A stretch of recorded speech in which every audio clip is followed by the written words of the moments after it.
मालिनी, ये काहीतरी खाऊन घे.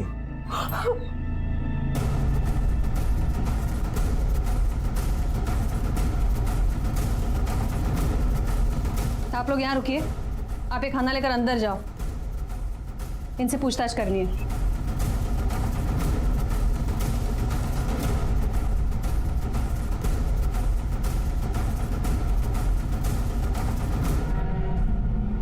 तुम्हारी बेटी गुड्डी उसी दुनाली बंदूक से खेलती थी जिससे विभावरी का खून हुआ?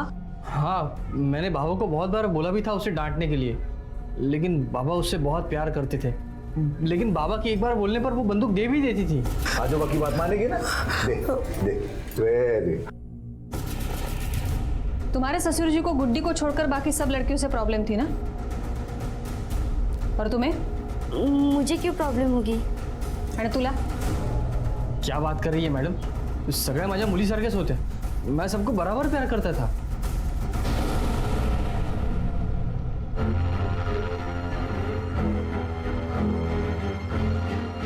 अब अंदर आइए जरा मेरे साथ.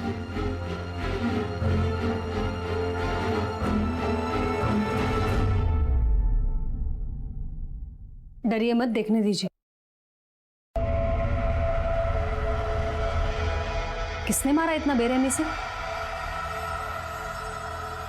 बोलिए, डरिए मत, कहिए किसने मारा है? गुड्डी के पापा ने. इसी तरह जानवर के जैसे हमेशा पीटते हैं. औरत को समझते ही नहीं. किती वेळा विचार आला मनात कि अपनी जान ले लो, लेकिन मेरे जाने के बाद मेरी गुड्डी का क्या होगा, कौन देखेगा, ये सोचकर रुक गई. देखिए, आप शांत रहिए, रोइए मत. बाहर क्यों नहीं आना? घरेलू हिंसा अपराध है, पता है ना तुझे? मैडम, पति पत्नी के बीच में तो ये बातें होती ही रहती हैं. ये सब बड़ा चढ़ा के बोल रही हैं आपको. औरत का तो काम है राई का पहाड़ बनाना. देख तो हमें. एक मिनट. हेलो. हाँ ठीक है, हम पहुंच रहे हैं. मैडम, और एक लड़की का पता चल गया है. ये लड़की जंगल में घूम रही थी, हमने देखा, इसलिए आपको मैंने फोन किया. और इसके फ्रॉक पे लगा खून तो सूखा है, इसका मतलब ये विभावरी का भी हो सकता है. और मैडम, हमें गुड्डी भी वहीं मिली, नदी में जंगल के पास, जहां पर विभावरी की लाश मिली थी. एक काम करा, ये फ्रॉक बदलो इसका, और ये वाला फ्रॉक फोरेंसिक लैब भेजो. गुड्डी, गुड्डी, मेरी बच्ची, गुड्डी.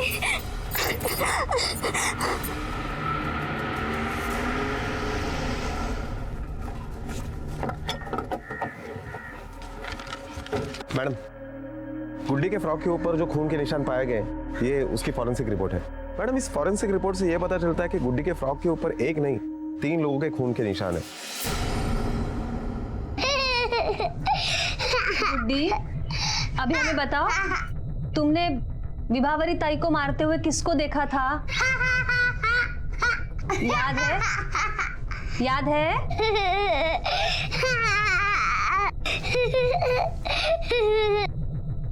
बंद छोड़े.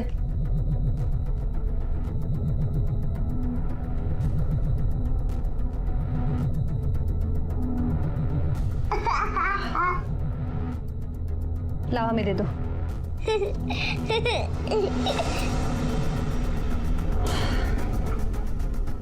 और इसको पूछ के कोई फायदा नहीं है. एक काम करा, घरच्यांवर नजर ठेवा. फैमिली से कोई भी गांव के बाहर नहीं जाना चाहिए. मॅडम काय झालं? मेरी बेटियों का क्या हुआ? वो अब तक क्यों नहीं मिल रही मैडम? घाबरू नका, गुड्डी मिल गई है ना, अभी दोनों लड़कियां भी मिल जाएगी.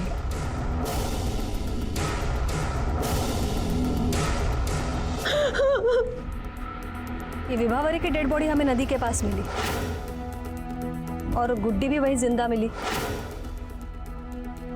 हो सकता है उन दोनों लड़कियों को भी उसी नदी में बहा दिया गया हो. पवार, एक काम करा, ये नदी के साइड में जितने भी पुलिस स्टेशन हैं, उन सब में साक्षी और सोनाली का लापता होने का और मर्डर होने का अलर्ट भिजवा दो। Okay madam. उस घर में ऐसा कौन है जिसको विभावरी से इतनी नफरत है? कहीं कातिल उसका अपना बाप प्रताप तो नहीं है? लेकिन मैडम वो उसे किस रंजिश में मारेगा, क्योंकि उस दिन तो उसकी हालत। दारू पी के धुन था यही ना। और हो सकता है वो हमसे झूठ बोल रहा हो, नाटक कर रहा हो। वो अपनी बेटी से नहीं, बाकी लड़कियों से शायद नफरत करता हो। नफरत किस वजह से है ये तो वो खुद ही हमें बताएगा। देखो कहाँ पी के पड़ा है, उठा के लेके आओ उसको। Okay madam. जनार्दन, तानाजी, सोपान और मालिनी से होते हुए पुलिस के शक के दायरे में मासूम गुड्डी भी आई और अब उनका शक था प्रताप पर। लेकिन क्या एक सगा बाप अपनी बेटी का कत्ल कर सकता है? उस बेटी का जो कि एक माँ की तरह से उसका ध्यान रखती थी, और वो भी उस हालत में जब वो उसके सामने घायल पड़ी हो, मौत से जूझ रही हो। और अगर हाँ, तो सोचने वाली बात है कि वो नफरत कितनी गहरी होगी। क्या तुम्हें ठीक से याद है वाकई प्रताप नशे में धुत था? हाँ मैडम, उसने बहुत पी रखी थी। मैं और विभा ने बड़ी मुश्किल से उनको घर पे छोड़ा था। घर पे और कौन कौन थे? वैसे मैं अंदर नहीं गया था, लेकिन हम घर पहुंचे थे ना, तब तीनों बच्चियां बाहर आई थी। सो जाइए।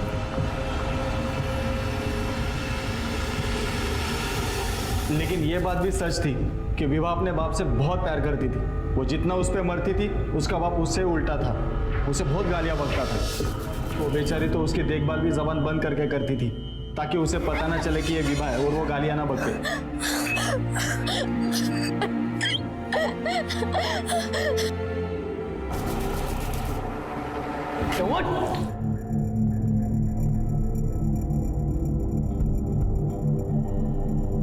तूने मारा तीनों लड़कियों को? बोल। मालूम नहीं मेरे को कुछ नहीं पड़ता मैडम। हाँ, वो उस दिन वो सोपन और विवाह मेरे को घर लेकर आई और उधर वो बार में सुलाया मेरे को। ये आया था उधर शायद। उठ रे। अब वो कुछ तो बात कर रहे थे मैडम, मुझे अपन पिया हुआ था। अब घर से कब निकला अपने को पता नहीं। उठ। हाँ? कहाँ लेके गया था तीनों लड़कियों को? कहाँ लेके गया? किसको? किधर लेके गया? किधर? तुझे पता है विभावरी मर गई है, खून हो गया उसका।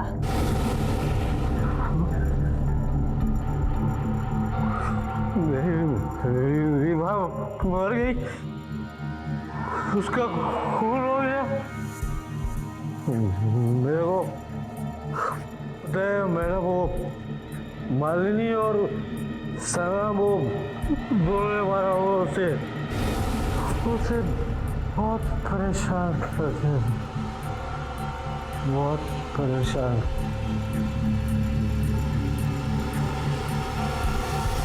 मैडम, आपको गलतफहमी हो रही है। हाँ मैडम, हम लोगों ने जो कुछ भी किया था वो सब आपको बता दिया हम लोगों ने। खून करने का तो हम लोग सोच भी नहीं सकते। और रिमांड पे जाने का सोच सकते हो ना? अब तक तो कोर्ट के ऑर्डर आ ही जाएंगे, फिर तुम क्या, तुम्हारे भूत भी बोलेंगे। मैडम, आप हमारे पीछे क्यों पड़े? हम सिर्फ ससुर जी को धमकाने वाले थे और इसके लिए हम किसी की जान नहीं ले सकते। और हम तो ससुर जी को सबक सिखाने वाले थे, वो भी सोपान ने मना कर दिया तो वो भी नहीं हो पाया। बंसोड़े, इन सबको बिठा के रखो। Okay madam. चलिए। जब तुम कमरे में घुसे तो विभावरी क्या कर रही थी? कितनी बार बोलूं मैडम, वो कमीज के बटन लगा रही थी। आई शपथ मैडम, मैं विभा को बाहर ही छोड़ के गया था। मेरे को तो अंदर जाने का परमिशन भी नहीं था।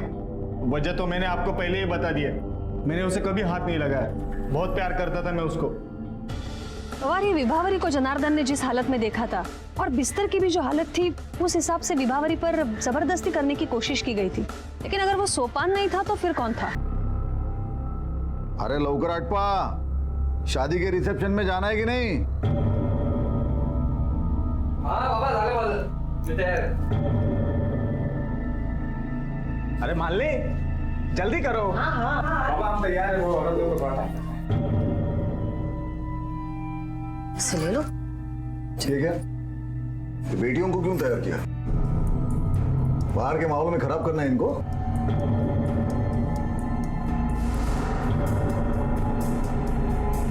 ये कहीं नहीं जाएगी, घर पे ही रहेंगे। गुड्डी के साथ खेलो तुम लोग।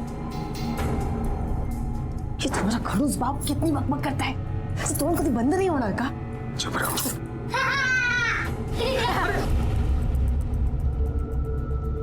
गुड्डी गुड्डी बेटा नहीं, इधर आ जाओ बेटा नहीं।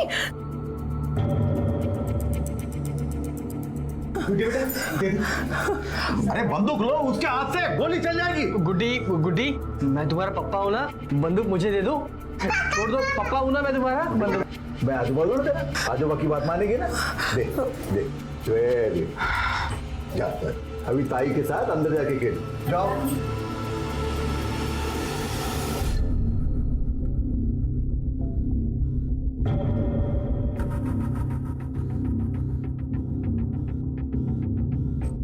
यहाँ क्या खड़ी है, अंदर जा, बहनों का ख्याल रख।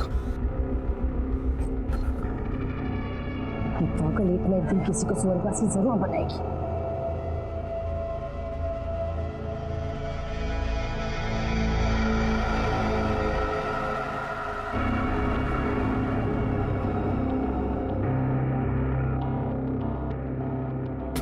तो सुबह तक खड़ी रहेगी ना तो भी तेरा बाप नहीं आने वाला है। वो तो पी के धुत किसी गटर में पड़ा होगा।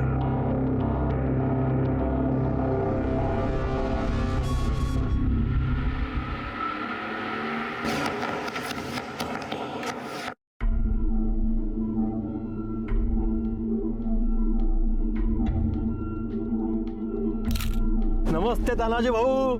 अरे जाधव ये बस हे जागा दे रे. या बसा. काय चाललंय तुझा?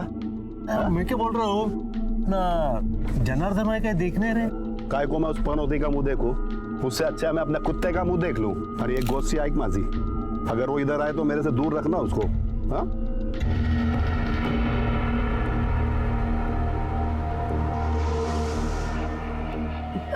बाबा अभी तक घर नहीं आए.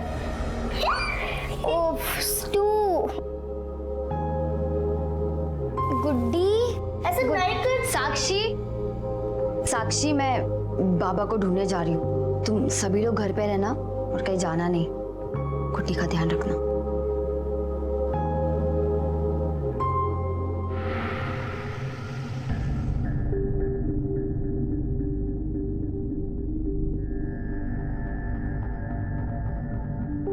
और भी जरूरत पड़ेगा तानाजी को बोलने का. अरे जनार्दन भाऊ, नमस्ते जनार्दन. नमस्कार नमस्कार. बहुत लेट हो गया आने में. हाँ ये औरत लोग का मेकअप में टाइम. अरे ये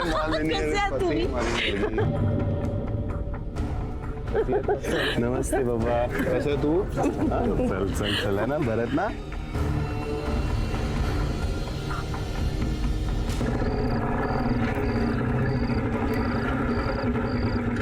अरे भाई प्रताप जी को देखा कहाँ? हाँ उधर फेंके पड़े. अच्छा ठीक है.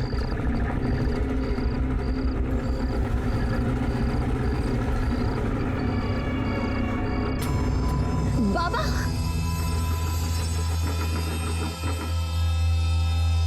बाबा बाबा बाबा उठो. बाबा घर चलो. बाबा घर जाना. विवा इन्होंने बहुत सारी पी रखी है, वो ऐसे नहीं मानेंगे. उनको उठा के ले जाना पड़ेगा. बाबा उठिए. बाबा उठो. बाबा उठा. चलो घर जाना है. बाबा चलो. बाबा घर जाना है. घर चलो. चलिए पहले घर चलते. बाबा संभालो. चलिए.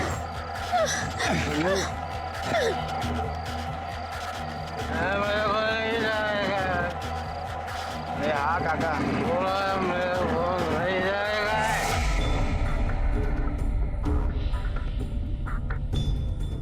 देख संग्राम को देख, कैसा ससुर की गोद में बैठा है. लाइट कैसे चला गया? अरे क्या हुआ? संभाल के. Thank you. अरे कोई नहीं, चलो मैं निकलता हूँ. हाँ?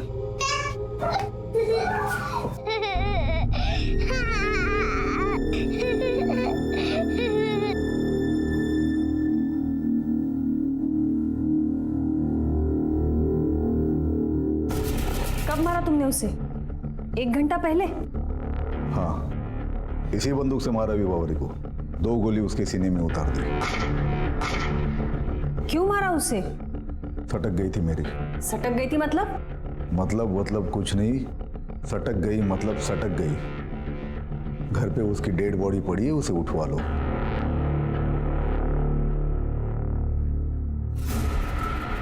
साक्षी, सोनाली, गुड्डी,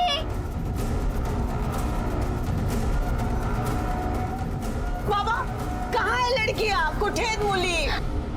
बाबा, तीनों लड़कियां कहीं दिख नहीं रही। ये दोनों कौन है? मैडम, मैं इनकी बड़ी बहू। मेरी दोनों बेटियां गायब है। मैडम, मेरी बेटी भी कहीं दिख नहीं रही है और वो कमरे में खून पड़ा है।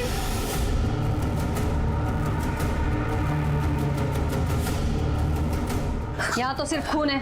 अगर यहाँ पे मारा है तो बॉडी कहाँ है? यहीं पड़ी थी वो।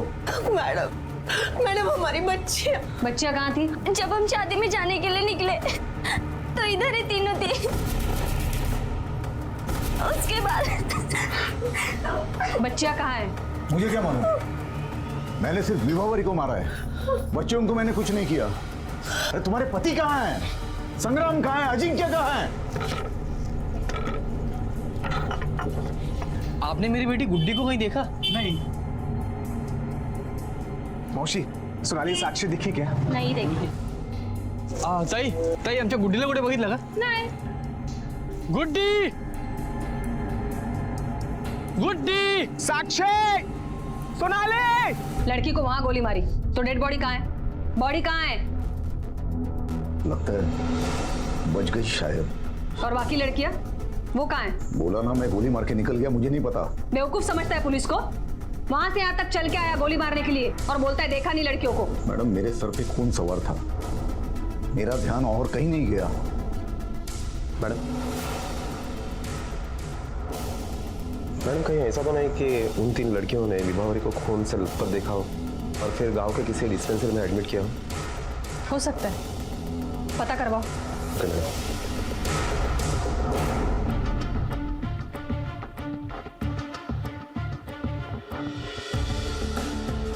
मैडम, गांव के सभी डिस्पेंसरी में हमने चेक किया, विभावरी का कहीं भी पता नहीं चला। पवार, बच्चियां काफी छोटी है तो उनके लिए ये विभावरी को उठा के डिस्पेंसरी लेके जाना मुश्किल है, पर फिर भी सवाल तो वही रहता है, बॉडी कहाँ है और ये बच्चियां कहाँ हैं? अब चुप भी हो जाओ, मिल जाएगी। अरे तीनों इतनी छोटी है, कहाँ जाएंगी? खेलते खेलते कहीं दूर चली गई होंगी। तुम मत रो। ये सब तुम्हारे बाप की वजह से हुआ है। पता नहीं क्या समझता है अपने आप को। मैडम, मैं उसे मार के यहाँ से निकला, मुझे मालूम नहीं उसके बाद वो कहाँ गई। तुम्हें मालूम सब है, बताना नहीं चाहते हो क्योंकि तुमने उसे मारा ही नहीं है, किसी और का इल्जाम अपने सर ले रहे हो। मैं ऐसा क्यों करूंगा? चल ठीक है, मान लिया तुमने उसे मारा है, वजह क्या थी मारने की? क्यों मारा? तुम्हारे घर से पुलिस स्टेशन आने के लिए 10 मिनट लगते और तुम्हें पूरा 1 घंटा लगा। क्यों? 8:30 बजे तुम निकले, 9:30 बजे तुम हमारे पास पहुंचे। 10 मिनट पुलिस स्टेशन आने के, बाकी के 50 मिनट कहाँ थे? जी मैडम, तो मारकर मैं यहाँ से निकल गई, फिर बाहर वहां पर थोड़ी देर बैठा, सोचता रहा अब क्या करूं। ये भी सोचा कि खुद को भी मार लूं,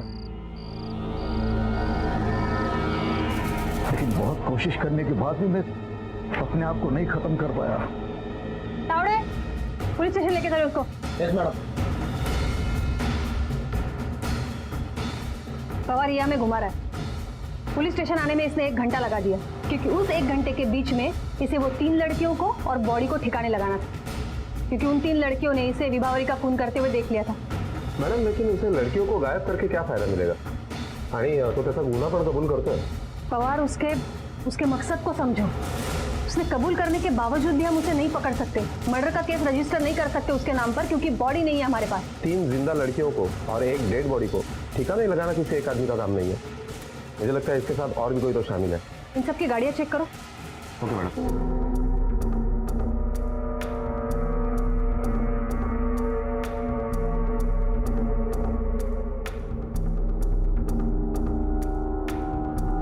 पवार, काही सापडलं? मैडम, गाड़ी में ऐसा कुछ भी नहीं मिला जिसके बिना पर शक किया जा सके। इसका मतलब इन सबकी गाड़ी अभी क्लियर है। विभावरी को उसी के दादा जनार्दन ने गोलियां दागकर मार दिया। पुलिस के सामने अपना गुनाह भी कबूल किया, लेकिन विभावरी की लाश जनार्दन के कहे मुताबिक घर पर नहीं मिली। बाकी 3 बच्चियां भी लापता थी, जिनके बारे में उन्हें कुछ नहीं पता था। पुलिस के लिए केस एक चैलेंज था। केस को सॉल्व करने के लिए विभावरी की डेड बॉडी का मिलना और बाकी 3 बच्चियों का पता लगना बेहद जरूरी था। मैडम, ये रहे जनार्दन की कॉल रिकॉर्ड। शायद हमारा शक सही निकला। कोई और भी ऐसा है जो जनार्दन ने हमें कहानी सुनाई उसको पूरी तरह से सुना सकता है, क्योंकि क्राइम होने से 10 मिनट पहले जनार्दन ने इस नंबर पर फोन किया था और उस वक्त ये नंबर जनार्दन के घर के आसपास ही एक्टिवेट था। पता करो ये हेल्पिंग हैंड कौन है, इसके भी कॉल रिकॉर्ड्स मंगवाओ।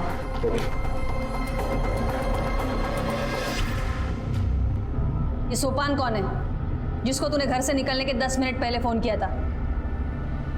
ऊंचा सुनता है क्या? तुझे समझ में नहीं आ रहा है? तू लॉकअप में है। ठीक है, अभी मुंह मत खोल। अब हम पता करवाएंगे कि ये सोपान कौन है और तुझे बताएंगे।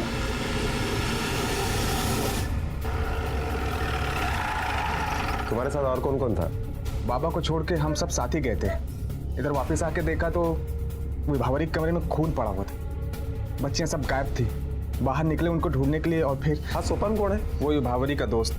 और ये जनार्दन घर के लिए कितने बजे निकला था? मैडम, वो शादी के माहौल में कुछ मालूम नहीं पड़ा और वहाँ पे बत्ती भी गुल हो गई थी ना। ये जनार्दन और सोपान के बीच क्या लफड़ा है? बाबा को सोपान और विभावरी के प्यार का चक्कर चाहिए नहीं था। ये सोपान छोटी जात का है ना।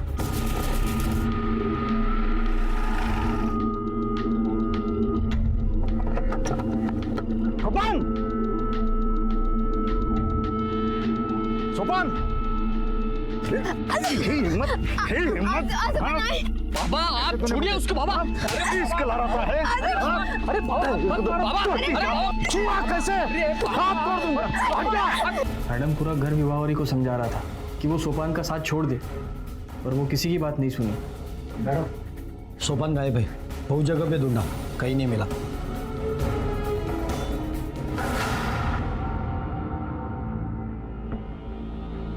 अपनी इज्जत बचाने के नाम पे पोती को गोली मार दी।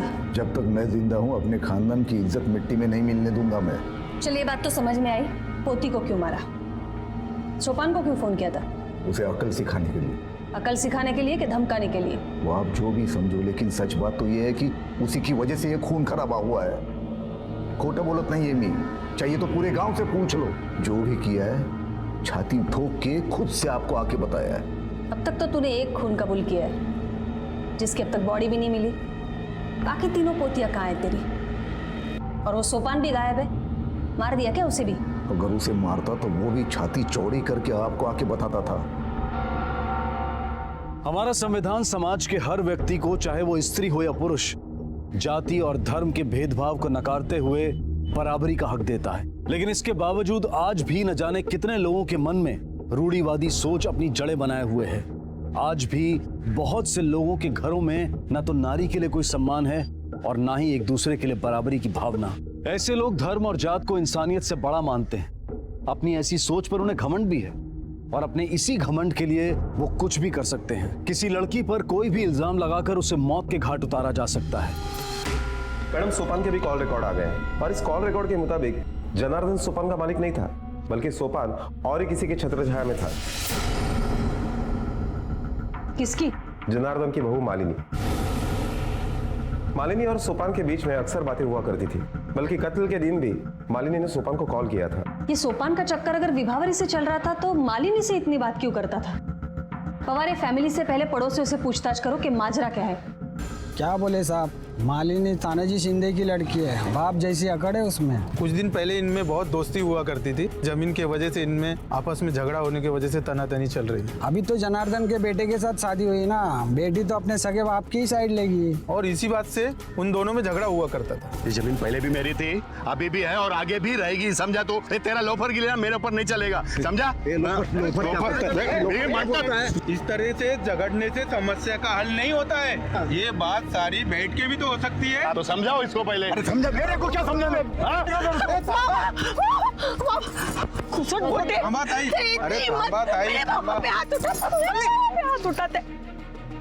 ये जनार्दन है ना, मेरे को आते जाते धमकी देता था हर वक्त, कुछ भी पन बोलता था वो किसके भी सामने।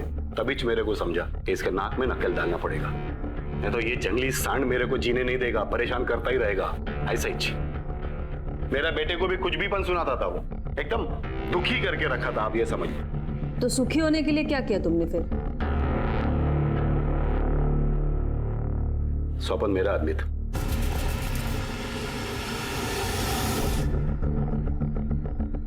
स्वपन को हम लोग ने ही उसके घर पे काम पे भेजा था, मैंने और माली ने, ताकि वो उसके साथ कुछ कांड करे और बिरादरी वाले और गांव वालों को मैं तैयार करूं ताकि वो उसके मुंह पे थूके।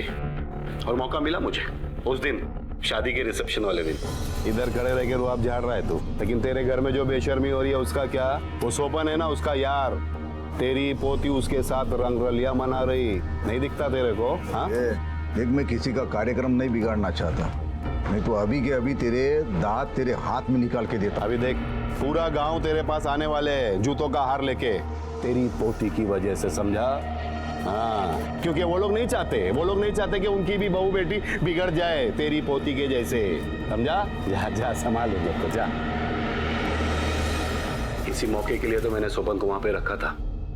मैंने देखा कि जनार्दन यहाँ से गुस्से में निकला है, मैंने तुरंत स्वपन को फोन किया कि विभावरी को बिस्तर पर लेकर जाए, लेकिन वो वहां से निकल चुका था मैडम। लेकिन हाँ मैडम, वो उससे पहले उसके साथ ही थी विभावरी। तुम्हें कैसे पता वो विभावरी के साथ था? वो जब घर से निकला था तब उसने मुझे फ़ोन किया था और उसने मुझे ये भी कहा था कि बाबा ने जो कुछ बताया वैसे वो कुछ भी करने वाला नहीं है, और उसने मुझे ये भी बताया था कि वो विभावरी से सचमुच में प्यार करने लगा है, और फ़ोन काट दिया। उसके बाद जनार्दन ने क्या देखा घर में, क्या किया और क्यों किया, हमें कुछ नहीं मालूम मैडम।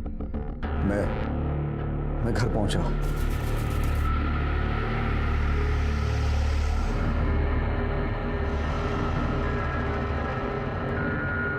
विभावरी के कमरे में जाके देखा तो वो कमीज की बटन लगा रही थी, बिस्तर बिखरा हुआ था।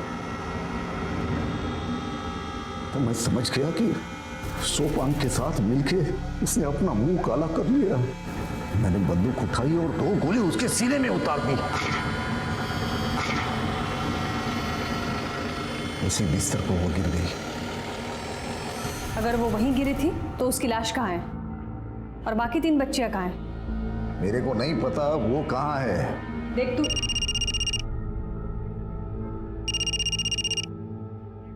हेलो,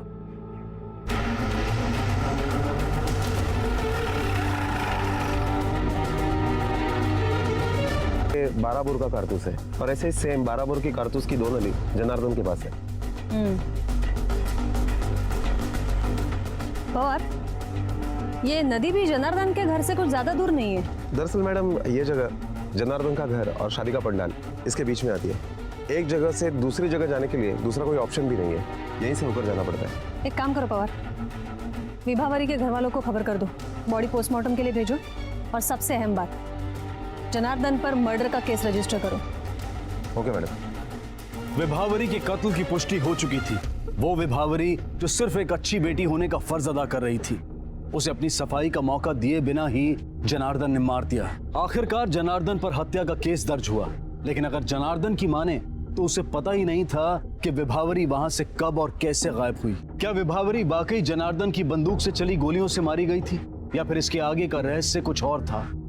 और इसी वजह से पुलिस की संदिग्धों की लिस्ट में सोपान, मालिनी, तानाजी और जनार्दन सभी मौजूद थे।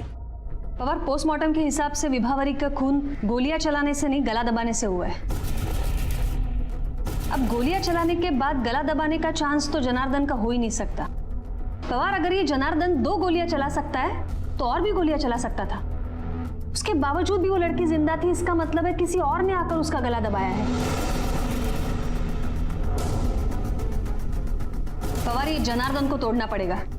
ये हमें पूरा सच नहीं, आधा सच बता रहा है।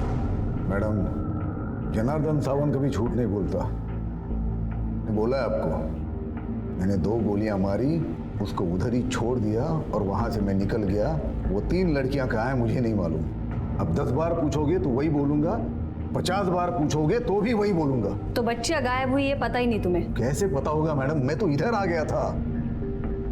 मुझे चिंता है तो सिर्फ मेरी गुड्डी की। क्यों? बाकी बच्चियों की चिंता नहीं है? उनकी चिंता करके क्या करे मैडम, वो भी बड़ी हो कि विभावरी के जैसे पराये मर्दों को अपने ही घर में बुला के इश्क लड़ाएंगे। लेकिन मेरी गुड्डी दिमाग से थोड़ी कमजोर है, बहुत भोली है, उसे कुछ नहीं समझता।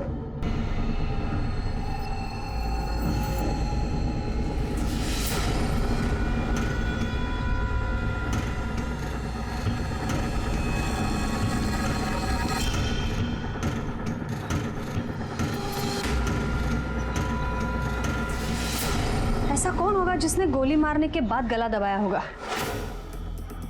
तीनों बच्चियों को भी गायब किया होगा। क्या मकसद हो सकता है इस इंसान का? सोपान भी हो सकता है, क्योंकि मालिनी के मुताबिक वो विभावरी से प्यार करने लगा था, हमेशा उसकी मदद करता था। मौका देखकर उसने मदद की कीमत मांगी होगी और विभावरी ने उसको झटक दिया होगा, इसलिए गुस्से में आकर वापस आया होगा और विभावरी का गला दबाया होगा। और ऐसा करते वक्त उन 3 लड़कियों ने उसे देखा होगा और इसीलिए उसने लड़कियों को गायब कर दिया। बिल्कुल हो सकता है। ये सोपान का कुछ पता चला? कहाँ है वो? थम गाड़ी साइड लाओ। मानता हूँ सर, गलती मेरी, लेकिन अभी सर गाडी साईडला लाव. सर घरचा माणसं आहे सर. साईडला लाव. किती माणसं आहेत? कमांडर काय झालं? माणसं बघा चेपून भरली साहेब. सर आगे से नहीं भरूंगा सर, गलती हो गई सर.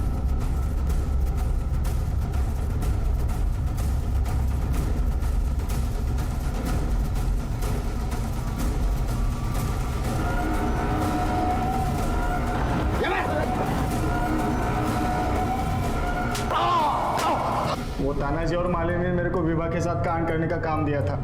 उनको वो जनार्दन को बेइज्जत करना था।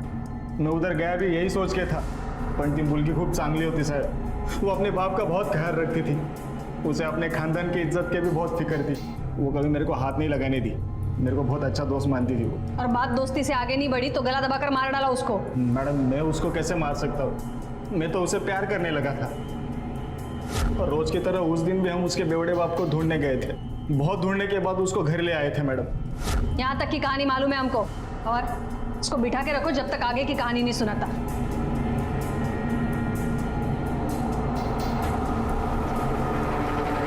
और ये विभावरी का बाप प्रताप, इसकी क्या खोज खबर है? 1 नंबर का बेवड़ा है मैडम, 24 घंटे दारू के नशे में रहता है। उस दिन भी घर के बाहर खटिया पर दारू पी के दूध था।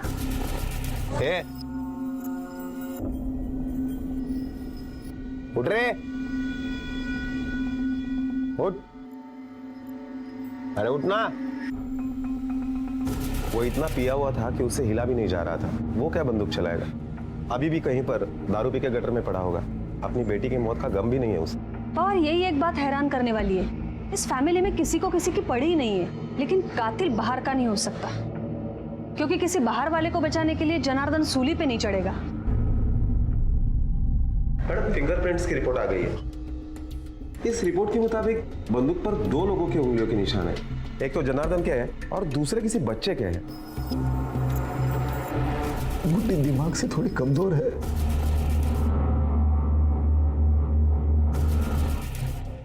ये भी हो सकता है कि गुड्डी ने अपने पागलपन में विभावरी पर गोलियां चला दी हो और जनार्दन ने उसे बचाने के लिए दोनों बच्चियों को मारकर इल्जाम अपने सर ले लिया हो। अच्छा पवार, ये शादी का वीडियो देखा तुमने? जनार्दन कब तक है वहां पे? मैडम वीडियो से ज्यादा कुछ पता नहीं चल पाया, क्योंकि लाइट जाने की वजह से वीडियो शूटिंग नहीं हो पाई थी। और लाइट आने के बाद जो फोटो निकाले गए उसमें ज्यादातर दूल्हा और दुल्हन ही थे। इसका मतलब हमारे पास कोई सबूत नहीं है कि वो वहां से 8:15 या 8:20 के बीच निकला था। और ऐसे 2 लोग हैं जो जनार्दन को इस काम में मदद कर सकते हैं, जो गुड्डी से बेहद प्यार करते हैं। और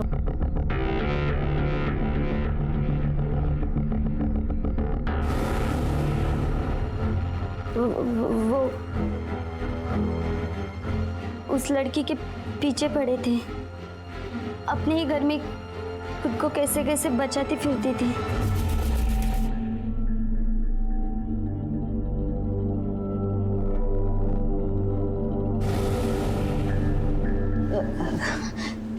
काका कुछ चाहिए आपको?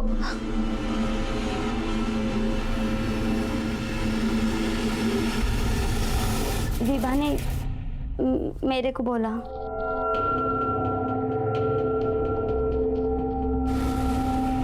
बात इतनी बढ़ गई थी कि ससुर जी तक को मालूम पड़ा, पर उन्होंने उनको डांटा नहीं, बल्कि विभा को ही डांटा। खोटा बोलते है, खोटा बोलते है। तेरा काका तेरे पे डोरे डालता है? तू खुद अपने काका पे डोरे डालती है और उल्टा बोलती है। मुझे अच्छे से मालूम है तेरा चरित्र क्या है।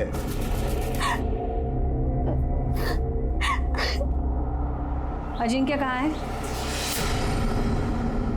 कितनी बार समझाया उसको, पर वो मान ही नहीं रही थी। क्या करता मैं? मुझे बहुत अच्छी लगती थी, पर कभी मौका ही नहीं मिल रहा था।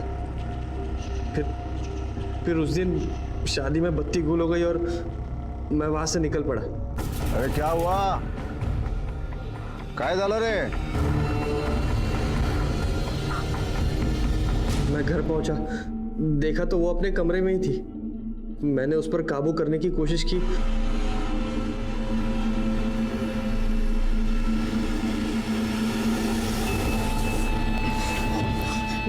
काका आप क्या? काका छोड़ो!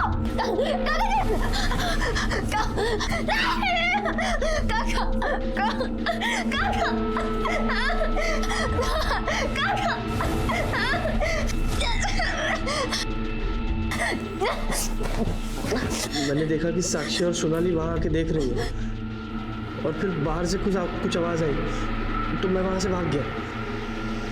मैंने देखा कि बाबा अचानक घर पे आ गए थे। मैं सोनाली और साक्षी को लेके दूसरे कमरे में भागा।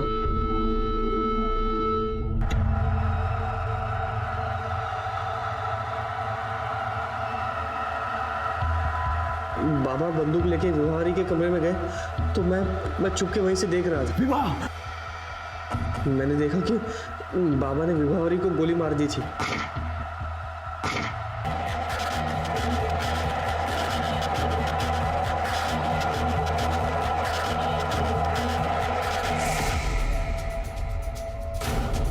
लेकिन विवाह जिंदा थी, तो मैंने गला दबा के उसको मार डाला।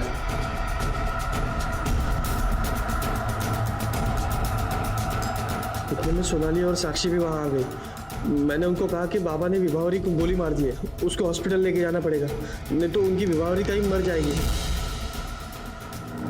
कपड़ों पे खून ना लगे इसलिए मैंने कपड़े उतार दिए।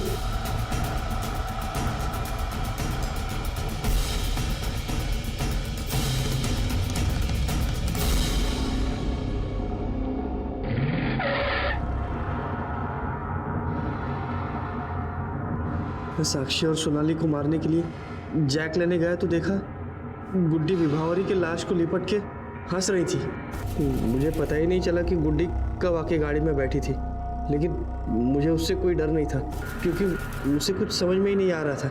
साक्षी और सोनाली को लेके मैं नदी की तरफ गया। मैंने साक्षी और सोनाली को मार के उनकी लाशें नदी में फेंक दी।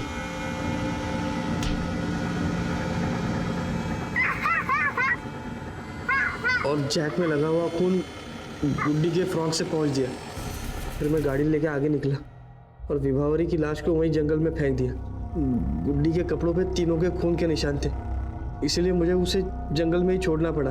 फिर मैं नदी में नहा के रिसेप्शन के कपड़े पहन के फिर रिसेप्शन में पहुंच गया। तुम जैसे समाज के ठेकेदार अपनी बहू बेटियों पर बुरी नजर रखते हैं और दूसरों को जीने का सलीका सिखाते हैं। तेरे लिए अच्छा इंतजाम है बेटा, इधर चल तेरा ट्रेनिंग शुरू करते हैं। घेऊन जायला। अजिंक्य जैसे लोगों को परिभाषित करने के लिए वहशी, दरिंदे, ये सभी शब्द बहुत छोटे हैं। विभावरी की बेचारगी पर आंखें नम हो जाती हैं, जो अपने ही घर में पराई थी, असुरक्षित थी और मारी गई। सोनाली और साक्षी की डेड बॉडी पुलिस ने उसी नदी से लगभग 200 मीटर की दूरी पर बरामद की। जनार्दन को विभावरी पर अटेम्प्ट ऑफ मर्डर के जुर्म में और अजिंक्य को सेक्सुअल हैरेसमेंट और विभावरी, सोनाली और साक्षी के कत्ल के जुर्म में गिरफ्तार किया गया है। हम उम्मीद करते हैं कि उसे कड़ी से कड़ी सजा होगी। हिंदुस्तान के न जाने कितने घरों में एक विभावरी हो सकती है। क्राइम पेट्रोल के माध्यम से हमारी उनसे गुजारिश है कि अगर आपका परिवार आपकी मदद नहीं कर रहा तो आप हिम्मत ना हारें। पुलिस के पास जाएं, वो आपकी मदद जरूर करेगी और हर मुमकिन कोशिश करेगी आपको उस नर्क से निकालने की। अब मैं अनूप सोनी आपसे विदा लेता हूं। फिर मुलाकात होगी अगले एपिसोड में एक और चौंका देने वाले केस के साथ। तब तक अपना और अपने परिवार का ख्याल रखें और देखते रहें क्राइम पेट्रोल डायल 100। सबक एक को सीख हम सबको।